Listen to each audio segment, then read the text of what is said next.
Hello, honorable members of the clan. So, welcome to my YouTube channel. Oh my goodness, I am in stitches. I've been laughing since I posted my last video. I knew that my previous video, the one yesterday where I said Fannie Masemola must resign, was gonna get the enemy confused, and the enemy is so confused that they are coming under the current video and said, but yesterday you said, guys, you know, if there's one thing I curse the ANC about, is putting Angie Motshekga as the Minister of Basic Education, because she took away comprehension. In case you did not know, 30% is what that means. It means understanding. I know some of y'all, you hear sound, but you don't understand because you don't have listening skills. Stuff that you should have been taught at school. Anyways, I'll leave it right here, but y'all are very funny. You're entertaining me. It's so hilarious. Okay, guys, let's go to Pretoria at the Mlanga Commission of Inquiry, where Fannie Masemola, our hero, is busy giving evidence. Guys, there's a lot. And you guys kind of liked me reading my bullet points, so we're going to do that again, but I'm not going to spend too much time because I am doing this close to after lunch. So let's start with the first thing that when Fannie Masemola started in the morning, there was a question that was asked of him by the, what do you call those people again? The people that lead investigation, right? Lead evidence leader. Yes, evidence leader. I'm so sorry. Asked the question of method with the PKTT, and General Masemola explained that PKTT's method is different from your conventional method of doing investigations. And so he kind of like gave almost like sounded like a lecture, if not a masterclass. And now he became a runaway train because he was now delving into other things. So I was like, whoa, should you be like keeping that? Until the chairperson said, you know what, Mr. Masemola has already answered the question of method. We shouldn't go further because now he's adding things that he shouldn't add. I was like, oh, thank goodness, because he was really, really going there. And I thought, yeah, that's great that he was stopped, right? Because he was becoming a runway train, even though we want that information because it sounded so juicy. But some things you just need to withhold for the purposes of investigations. And I'm not telling him how to do his job. He's been in this for 38 years. It's just me just thinking, all right? And my 2 IQs here. Something that 30% don't understand. And I noticed some of them come from the EFF and they're waiting for me. One of them even, never mind. And then the portfolio, the Parliamentary Portfolio Committee of Police. Yeah. And I was like, I'm glad that was actually mentioned. And it was coming from the commissioners themselves, that you appeared on the 6th of March or 5th of March 2025 with the Portfolio Committee, or the Parliamentary Portfolio Committee for Police, and General Nhlanhla Mkhwanazi made allegations. What did Parliament do thereafter?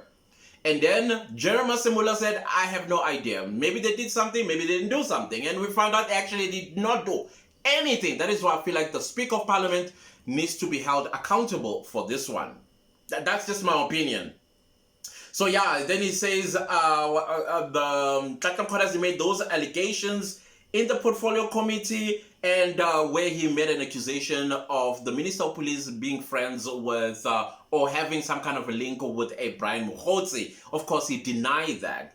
And then the Parliamentary Committee no, they didn't do nothing. They don't do nothing, those ones. Useless. So yeah, he says he's not aware that Parliament did anything about those allegations. And then we go to point number 3. And then the commission wanted to know about the briefing status that the minister said he wanted about PKTT. So the minister wanted to know at first the status of the PKTT, but also the parliamentary committee, the portfolio committee also wanted to know the status of PKTT. And then of course, they did give a full briefing, what it is, what it's about, when it was established, and for what purposes. But apparently one of the politicians had a bit of an issue with that, but he did not elaborate. And in my head, I'm like, no wonder. They are asking, and I'm sure that MP came from the ANC. I'm sure of it. I'm sure of it. Because Prince Mashela once said that the ANC is a criminal enterprise, he called it. So politicians, again, they want to know, they want to put their noses and see whose name is on the investigation list. And then of course, the commission, the chairperson of the commission wanted to know if there were any presentations that were done by Senzo Meyiwa regarding the disbandment of the PKTT. And then Masemola said, well, there was no presentation, no evidence or any sort of briefing that the minister gave to Masemola and team to disband the PKTT. And then this part really makes me angry. It really does, because clearly we were all sitting ducks in South Africa, and I'm sure some of y'all who've been around here have heard me say this, that we are sitting ducks when it comes to the South African police services. The whole Minister of Police said, oh, political killings stopped post-1994. All these other unalivings, they are just unalivings. Just unaliving, like blasé, brazen, like it's normal. Hey, my daughter, I see why they had to outsmart the minister. And I'm glad they outsmarted the minister. And then I have a side note, which I think I may have, in fact, I made a whole video, but here it is, why I created that video. This is what I say. I think General Mkhwanazi and General Masemola curbed not political or politicians getting away with unaliving people, but prevention for loss of life of the PKTT members for knowing too much. The heroes here are both General Masemola and General Mkhwanazi and their respective teams, which also clearly includes Dumsane Khumalo. Anyways, let's continue. On the 27th of March, a follow-up meeting was held for a progress meeting, which was a follow-up meeting by the minister with the National Police Commissioner, where he discovered that the PKTT was still doing work, and yet the agreement was that they should be disbanding, and Masemola had presented that he's winding it down, and the minister did not want to hear any of those winding down stuff because they want to take way too long, and this needs to go now. And then he actually discovers that in Mandeni there was a political unaliving of a councillor, Esitola, I think it was, and then the PKTT took that case and actually solved it because there was a successful arrest, prosecution, and I think it's still ongoing. And that made the Minister of Police furious. He says he was visibly furious, angry, and that, he says, it took him aback, like a whole Minister of Police, instead of praising the police for doing a great job, he's angry that they actually accomplished a crime curbing and also got the perpetrators behind bars. But no, the minister was not happy about that. And I was like, why, sir? Why are you angry? Yeah, okay. And then we go on to the PKTT successfully made arrest, and the minister was not happy. This is what now Masemola says, I was surprised, I used the word perplexed, to see a police minister angry at the police doing a good job, their job. The minister ended abruptly the meeting and left, and he says, I'm not going to talk to you or any of your people, and then he left, allegedly. Once again, Masemola and team outsmarted, this is another side note I wrote, outsmarted the minister, and I said, this is hero stuff, guys, this is hero stuff. I never sent a letter to the team, this is Masemola, to disband the team, hence they were still collecting new dockets of political unalivings. Then he says, I did not understand, police supposed to do crime fighting and all of that, asking the minister. And then the minister is in agreement with PKTT. So there was another meeting that was held this time around. This meeting involved the chief of staff and I think Sibia as well. And there were some compromises actually that were made that PKTT, yes, indeed, it will be winding down. However, the minister still wanted to know why Masemola and Mkhwanazi were so adamant with the existence of the PKTT. And I'm thinking they're doing their jobs. People are dropping like flies and you are, whatever. And then President was taken aback. This is now we hear that the minister tells Masemola that even the president wants the PKTT dissolved. And he was like, what? But the president is the one who praised the entire thing and said, great job you're doing. But then again, I always said this. Ramaphosa has a silver tongue, in case you haven't noticed.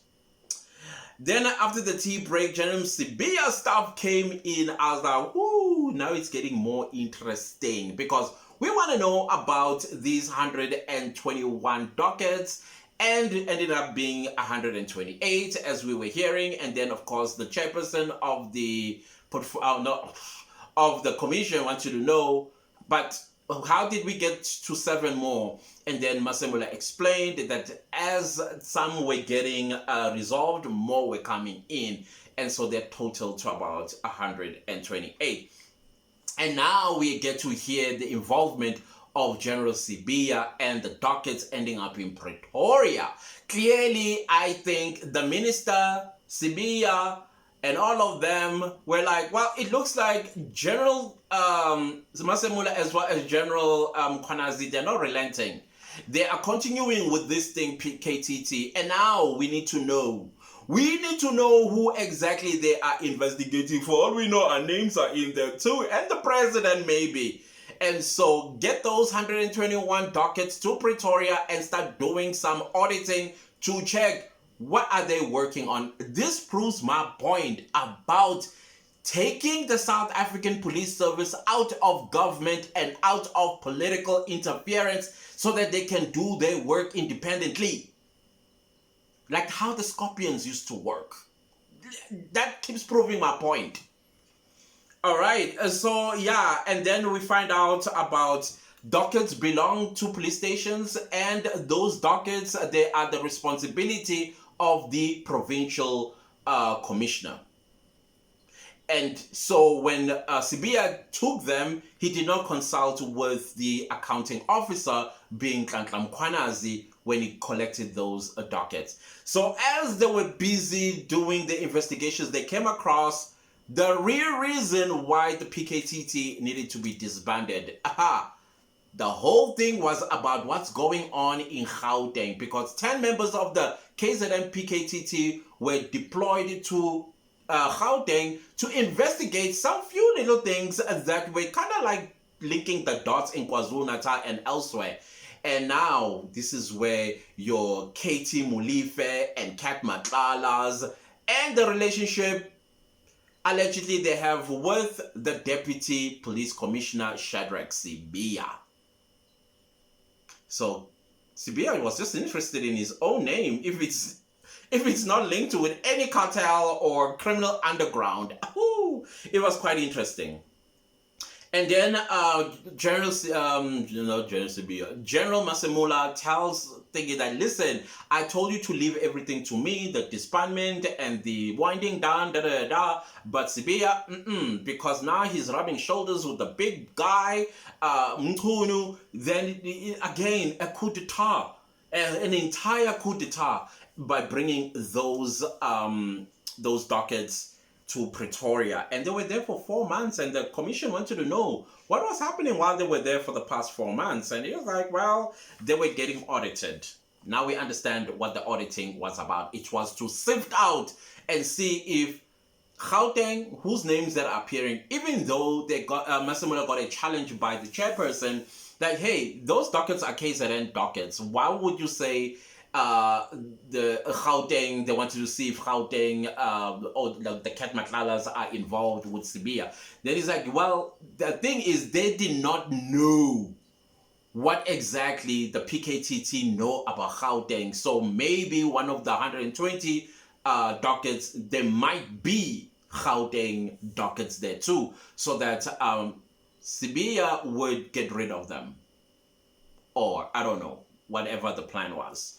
It was quite interesting. And the final point here is the discovery, the thought of the 10 people, or the 10 members from KZN PKTT going to Gauteng. It made several people have sleepless nights. Because you would remember the 6th of December, Katie's home would be raided.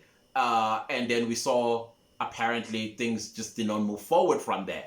And so that is where I kind of like left it, even though there is more that I was noting, so that we can talk about it a little bit later, because General Sibiya comes back in this discussion today at the Mlanga Commission of Inquiry, and I'm thinking, we said it. We've been saying it. Those of you who follow the Senzo Meyiwa murder trial on this channel, what did we say? What did we say? Thank you. We connected the dot a long time ago. It's just that we are not investigators, so it was not easy to connect the dots. We'll talk about that. Those of you who follow the Senzo Meyiwa murder trial, we'll talk about that, because we almost feel vindicated. Any YouTuber that does the Senzo Meyiwa, it is we were on the money here. We were on the money. True, but we'll talk about it a little later. But other than that, let me leave it here, because they're about to come back. And I'm not editing any of these videos, guys. All the mistakes and all the ums and ahs and the brain blocks, you are going to experience them, because I want you to experience this raw along with me and see, hey, it's not easy. It's not easy. And that, please leave a comment down below, and also 30% to stay away from my channel, because clearly you have no comprehension. You lack it. It's not for you. You know, this channel is not for you. I'm telling you right now, this channel is not for you. If you just hear things but you have no understanding, this is not for you. Anyways, goodbye.